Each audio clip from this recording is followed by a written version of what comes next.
please bear with me. Ang ating pong pag-usapan ngayon, ito naman minamaliit ako masyado ni Tulfo disbarred lawyer. So, tingnan natin ngayon ang lupit ng disbarred lawyer. Kumbaga, sa paulit-ulit niya na magsalita laban sa kung tuwing tinatanong siya, lagi ang panlaban niya, wala nang iba siya ginagamit. Disbarred lawyer yan paulit-ulit niya sinampa. Actually, 3 beses ko naman sinampa to. Yung una best ay yung dinismiss ka agad ng Comelec ang kaso kong disqualification. Kasi ang rason ng Comelec, wala daw akong kopya na original, certified true copy. Di-download ko lang naman sa kanila yun. So, ang ginawa ko, hindi na po ako nagkumontra. Sinampa ko na lang ulit. Nag-request ako ng bank certified true copy. Sinampa ko ulit. Dismiss din nila. Ang katwiran nila, wala raw sa Omnibus Election Code ang rason na ginamit ko para ma-disqualify. Tingnan natin Omnibus Election Code. Magugulat kayo.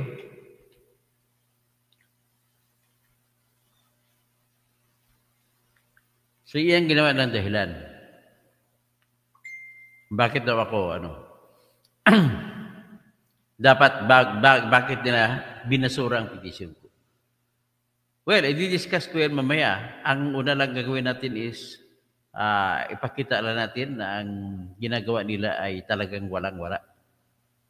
Wala sa batas, wala sa tamang hulog, at sila po'y hindi gumagalang sa konsensya, hindi gumagalang sa batas. Kumbaga, ang batas po, pilit nila na pinapaganon para mag-suit sa kanilang gusto. So, talagang wala tayong magagawa kung gano'n ang mga official sa bayan natin. At saka, by the way, ano pang balita ngayon? Bago magsimula, nais ko lamang isigwi kay Alex Iyala. Mga kababayan ko, ipagdasal po natin si Alex Iyala. Kasi nung lately, talo siya ng mga laro niya na magpatuloy po ang swerte niya na makapaglaro pa siya. Actually, ang kahapon saan ito? Anong ito? Tomorrow, round of 16. Nanalo si Alex Iyala laban kay Butler. Sunod ang kalaban niya bukas ay si Imbuko, V. Imbuko ng Canada. Ang tinalo niya kanina ay Australian. So, news about Alex Iyala. Ito, pakinggan natin.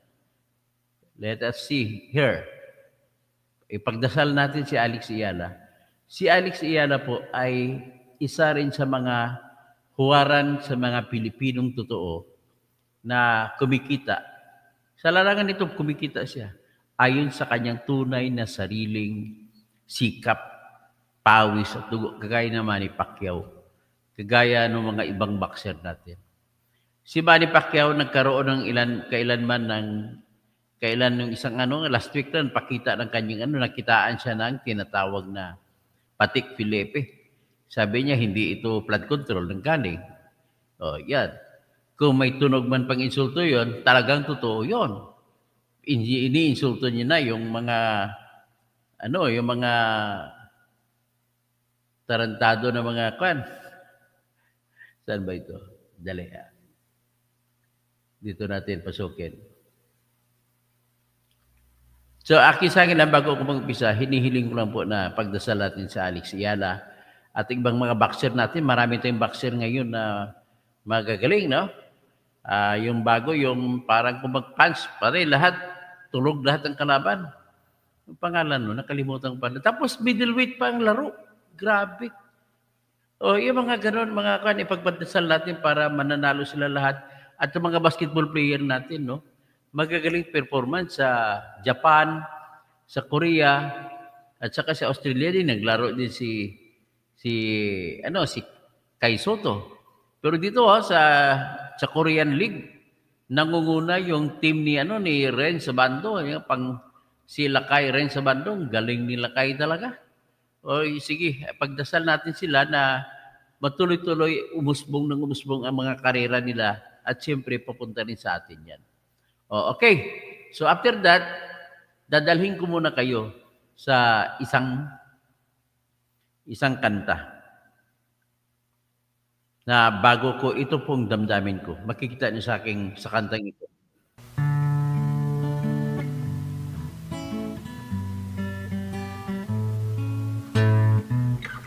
Ko'y isang Pinoy sa puso't diwa. Iba pa yun yung Presi Marcial, may isa pa. Isinilang sa ating bansa. Ako'y hindi sanay sa wigang mga banyaga. Ako'y Pinoy na mayroong sariling wika.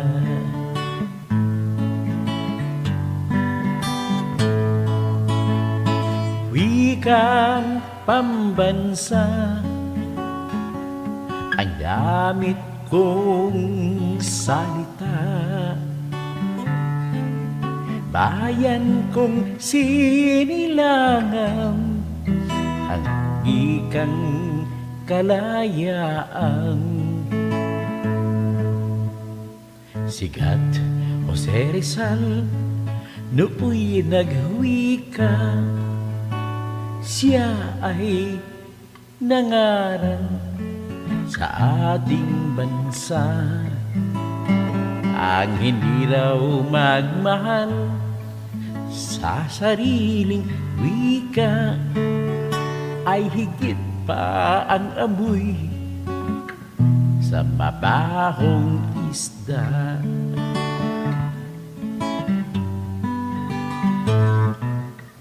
Wikang pambansa ang gamit kong salita. Bayan kong sinilangan lagi ay kalayaan. Ako'y isang Pinoy, hindi gagaya kay Erwin Tulfo. Ayan baka magalit sa akin si Erwin Tulfo. So anyway, ito po ay sagot ko kay Erwin Tulfo. Pero bago ko sasagutin, ang sagot ko sa kanya ay ilabas muna natin ang mga sinabi niya laban sa akin. So, Jigger Yarte, for the first time, nakita naman kita ulit. Maraming salamat. Geoffrey, Ben Reclamador. At tapos ito na, pakinggan natin si Erwin Tulfo sa kanyang banat laban sa akin.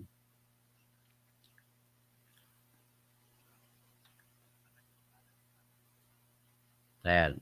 Samantala, tuloy lang sa trabaho. Sagot ito ng Senador Erwin Tulfo sa inihaing quo warranto petisyon laban sa kanya ng isang disbarred na abogado sa Senate Electoral Tribunal. Sa pagtarakay sa panukalang budget sa Senado, kinumpirma ng SET na mayroong quo warranto petition na nakahain laban kay Tulfo na isinampa noong July 15 dahil sa question sa kanyang nationality.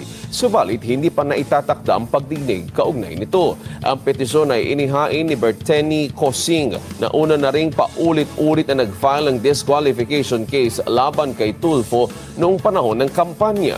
Sinabi ni Tulfo na hindi na niya ikinagulat ang panibagong petisyon kasabay ng pagbibigay diin na lahat ng naunang kasong inihain laban sa kanya ni Cosing ay naibasura.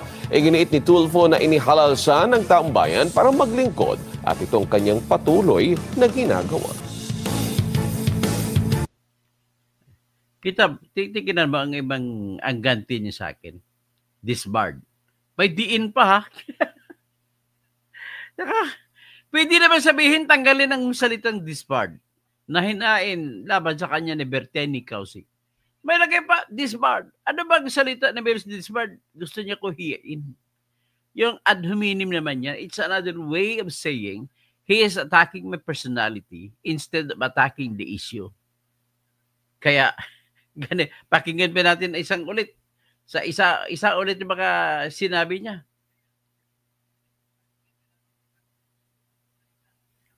Ito, sa balita ng bilyonaryo, unfortunately, yung si Hannity ng Bilyonaryo News Channel ay nanghingi sa akin ng kopya at binigyan ko. At much unfortunately for me, ang abogado ni Erwin Tulfo laban sa kasong ito ay si Attorney Karen Jimeno ng Bilyonaryo News Channel. si Attorney Karen Jimeno, naintindihan niya ako. Hindi niya ako tatawagin kailanman disbarred lawyer kasi siya lawyer.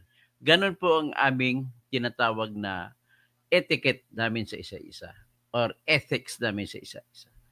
Hindi namin dinadown ang kapwa namin, abogado na nahulog na. Down na nga ni, titirahin mo pa ako? Oy, Pat Kibiti, watching from Kuwait, Jagger Yarte. Okay. Ito po.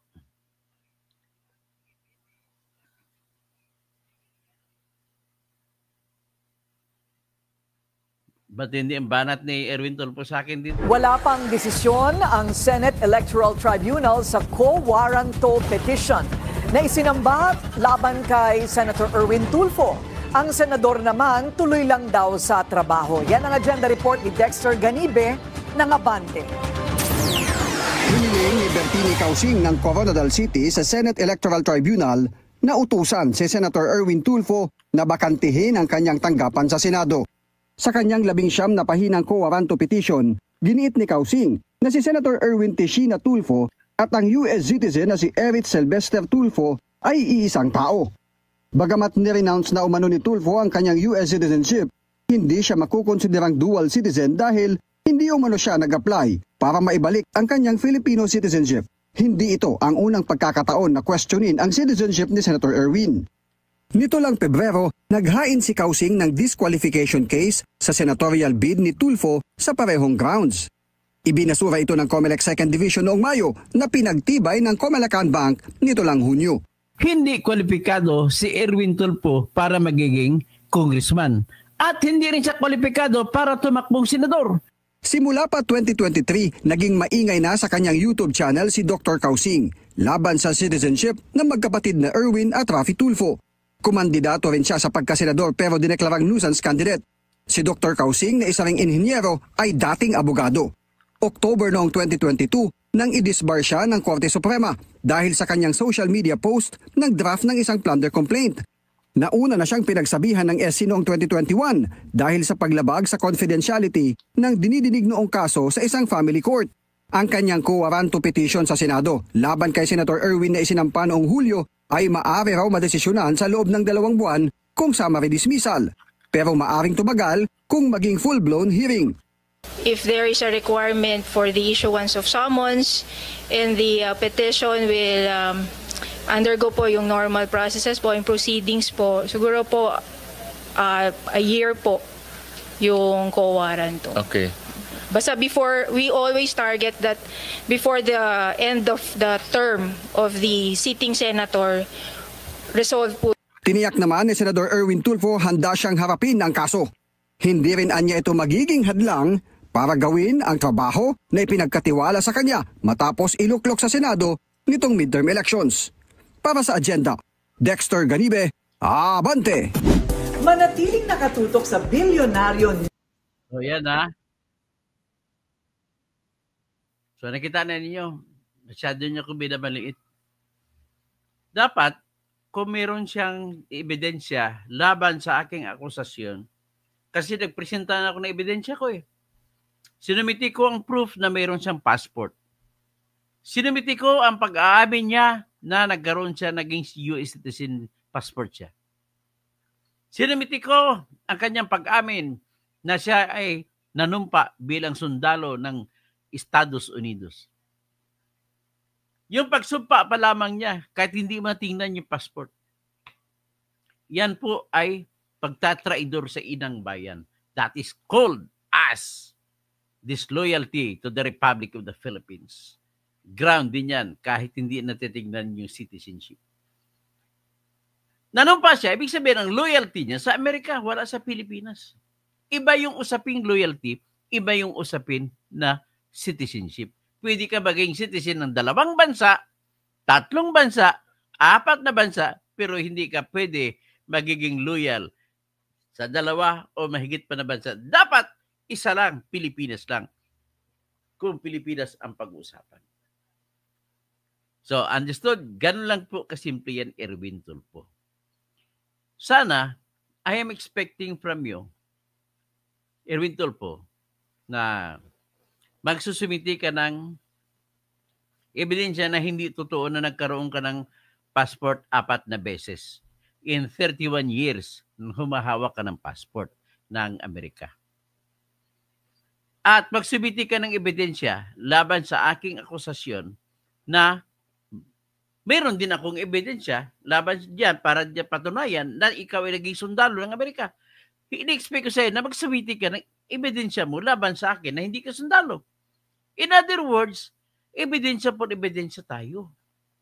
But the problem is, instead of attacking my accusation with evidence, you are attacking my personality as a disbarred lawyer. Hindi ka naman mananalo o matalo nang dahil ako'y disbarred. Mananalo ka lang kung may ebidensya ka laban sa ebidensya ko. Matatalo ka kung wala kang ebidensya laban sa mga ebidensya ko. Kumusta rin, Violet Brown? Pag ipag-pray nyo lang ako na mananalo, pag manalo ako, panalo kayong lahat. Ganun lamang po yan. So, para maganda, sa totoo lang wala po akong kinikita. Itong petisyon na ito po, nagbayad po ako dito ng 60,000 pesos sa Senate Electoral Tribunal. Tapos, naalala nyo nang hingi ako sa inyo ng donation nun? Dito napunta, pati sa mga papel, pati sa lahat. Ngayon, wala akong abogado kasi hindi naman ako pwede magtatayo bilang abogado. Sarili ko lang gawa yun. Ang tawag dyan, petition pro se. Allowed naman po sa ating batas na magsampa ng kaso ang hindi abogado. Pero, daw, alam mo na matatalo ka kung hindi ka abogado. Yan ay totoo kung hindi ka aral na sa batas. Aral ako. Kahit tinanggalan mo ko ng lisensya, Mr. Bend the law, you can never bend my mind. You can bend the law, but you cannot bend Toto Kausing Dr. Tirador. Ganun lamang po. Yan ang ma-assure ko sa inyo. Ano pa bang iba dito? Ang nais ko lang ipunto rin dito. Kung talagang, yan lang po sabihin ko sa inyong anong ebidensya ko. Number 1 evidence of mine to prove na siya ay humawak ng passport ay ang sulat ng United States Embassy sa Manila na ipinareceive kay Erwin Tulfo na kung saan sinasabi rito na ang US passport na nasa pangalan ni Erich Sylvester Tulfo ay di-revoke kinansila sapagkat napatunayan na ikaw ay hindi Erich Sylvester Tulfo, kundi piniki mo lamang ang iyong pangalan na bilang Erich Sylvester Tulfo at dahil ang totoo mong pangalan ay Erwin Tisiba Tulfo. Ngayon, hinihingi ko ang tulong ni Maharlika kasi sa kanya rin galing mga dokumento ko eh. Hinihingi kong tulong ni Maharlika. Please lang, Inday Claire Contreras. Magsampa ka ng komunikasyon, mag-draft ka ng affidavit na basihan mo yung aking complaint na siya ay niloko niyang pamahalaang Amerika sa pamamagitan ng pagdaya sa isang birth certificate na piniki niya. Wala namang recto avenue sa Amerika. Ba't nagka-recto avenue? Nagpagawa siya ng birth certificate na Erich Sylvester Tulfo, ipinanganak noong December 30, 1965. At ito'y ginamit mo nang ikaw ay pumasok sa military ng US. At ito rin ang ginamit mo nung ikaw ay nag-apply ng US passport. Yan pong ebidensya ko sa iyo. Ngayon, paano niya maitatanggi yung sulat ng US Embassy? Sinalaysay ng US Embassy kung sino siya at paano ang lahat. Hindi niya pwede rin itanggi yung sulat ng US Embassy sapagkat yun ay nanggaling din kay Erwin Tulfo na binigay niya sa Committee on Appointments. Nung tinalaga siya bilang secretary ng DSWD, ay kailangan ikukonfirma siya ng Committee on Appointments. At sinumite niya iyon bilang isang ebidensya na patunayan niya na hindi siya Amerikano.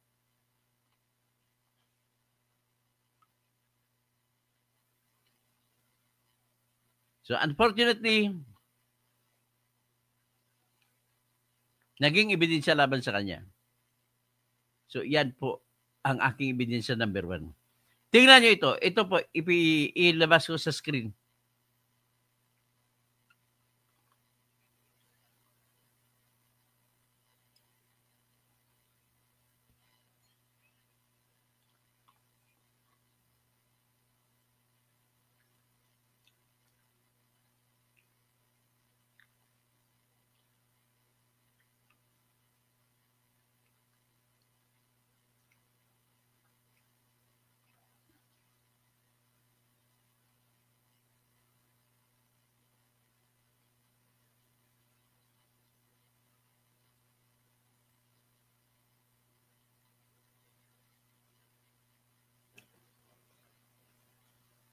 Dali lang, dali lang.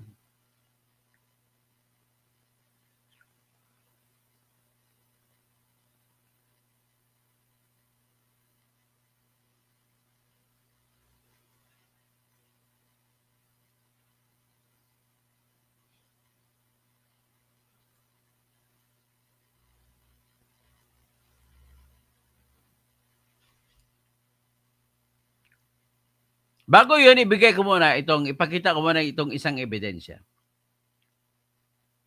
Titignan nyo. Ano yan? Galing sa Embassy of the United States of America. Nakalagay dyan, the following items were received from Mr. Erwin Teshiba Tulfo on June 27, 2022.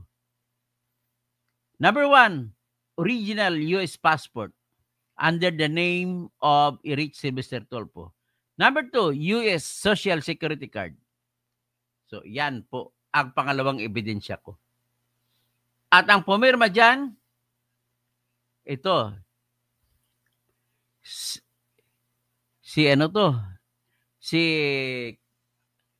sa embassy to ng United States of America.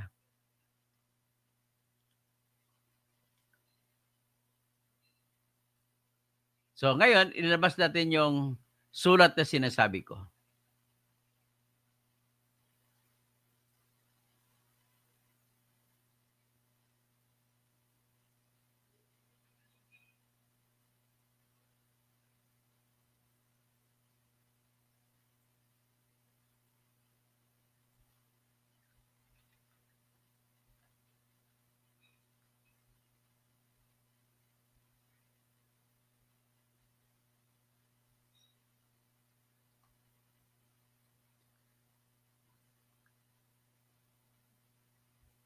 Ito po, ilalabas ko na, ipakita ko na yung sinasabi kong sulat ng US Embassy.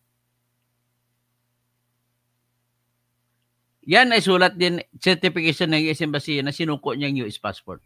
At saka yung US Social Security Card.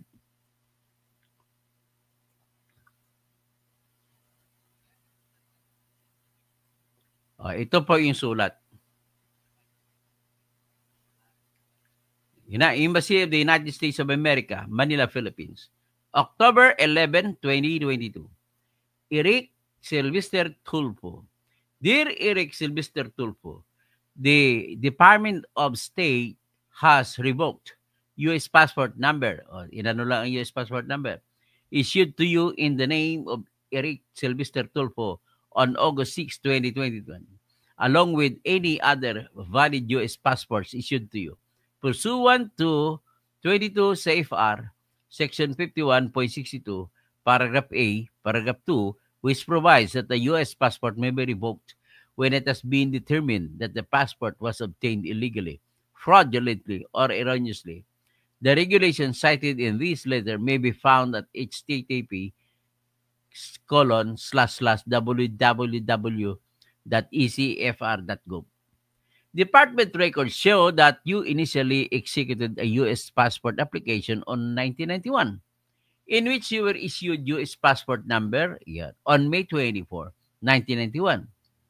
Subsequently, on October 19, 2021, you submitted a U.S. passport renewal application and were issued U.S. passport number blank. Additionally, on August 5, 2011, you submitted a U.S. passport renewal application.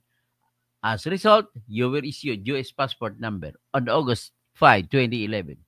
Most recently, you admitted a U.S. renewal application. You submitted the U.S. renewal passport application and presented your previously issued U.S. passport number as your identity and U.S. citizenship.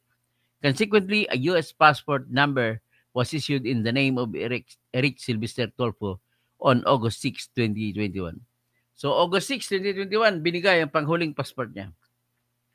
Sinabi rito, an investigation revealed that Eric Sylvester Tolfo, born on December 30, 1965, in Hawaii, is not your true identity.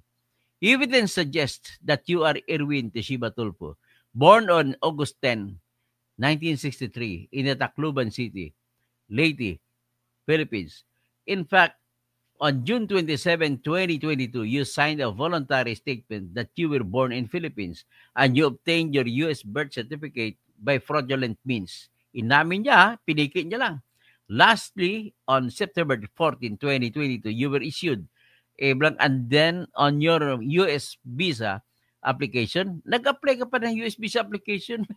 You submitted that in fact your birthplace is Tacloban City, Leyte, Philippines. Therefore, because you made false statements of material fact on your passport application, your passport number is revoked pursuant to 22 CFR Section 51.62, Paragraph A, Paragraph 2. So, yan ang nangyari. Under 22 CFR Section 51.7 and 51.66, a U.S. passport remains the property of the U.S. government and must be surrendered upon demand. You are requested to immediately return U.S. passport number along with any other passport issued to you in that identity to the bearer of this letter.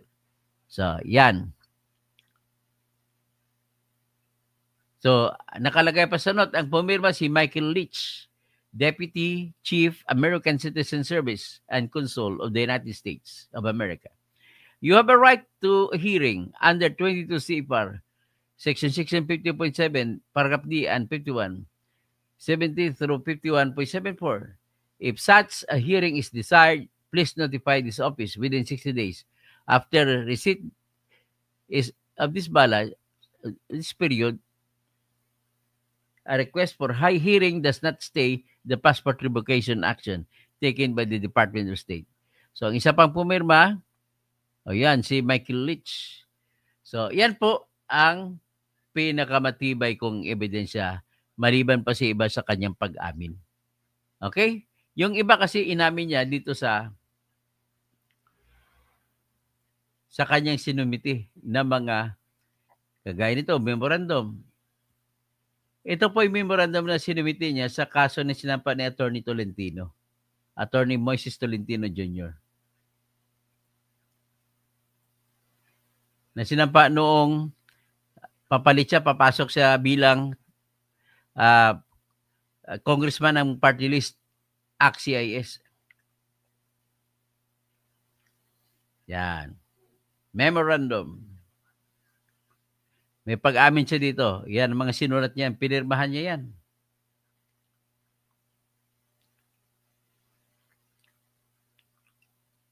May birth certificate pa ka siya.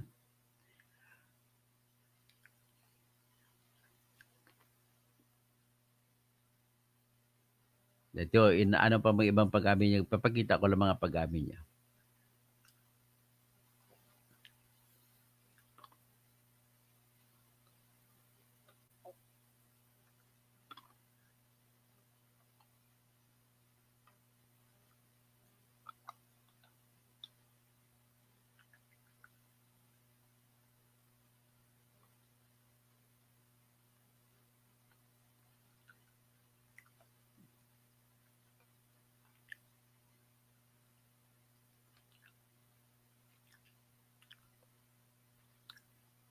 O ito, sinabi niya, the contention by the petitioner, si petitioner Attorney Moises Tolentino, that the service of the respondent in the U.S. Army cast doubts as to his citizenship is belied by the defenses stated hereunder and the official documents. So anong depensa niya sa aligasyon na si sundalo?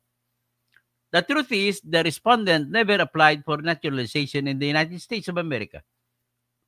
The respondent was only able to serve the U.S. Army when he was recruited by a certain American citizen who was a member of the U.S. Army.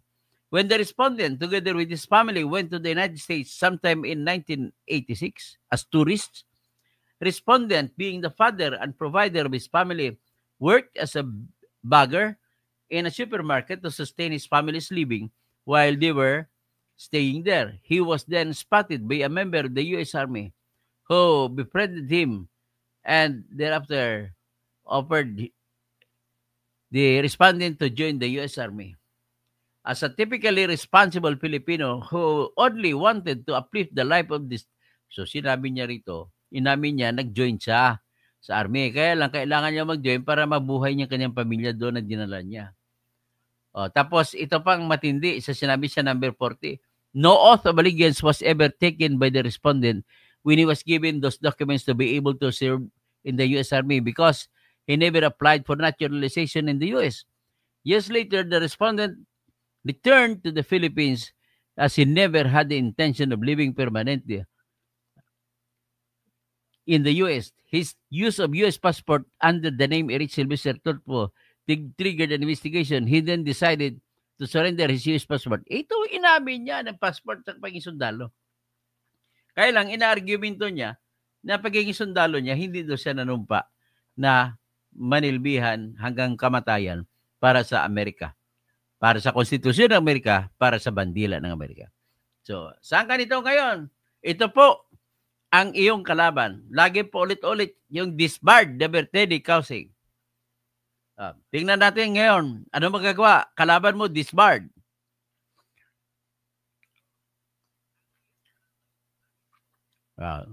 Si Dennis Causing, aking kapatid. Lely. Tapos, sino pa? Si Ben Reclamador. Maraming salamat po, Ben. Kahit na nag-argumento tayo lagi, nanonood ka lagi sa akin. Geoffrey, Jigger Yarte, Pat Kibete, watching from Kuwait, Ferdinand San Juan, magandang umaga po, Attorney Engineer, Dr. Toto Tirador. Tapos Encarnacion, Dr. Toto, magandang umaga. Conrado Alipio, Mayapa Abak. Mga kabalin, Mayapa Abak. Kevin 63, good morning, Dr. Attorney Causing. Mary Jane Andrade, Ohio, gozaimasu, kuya. Ben Reclamador, sabi kasi sa Google, kung dual citizen ka, pwede ka tumakbo na senador, pero bitawan mong isa. Lit day, okay, mali din yata ang pagka-disbarred sa inyo.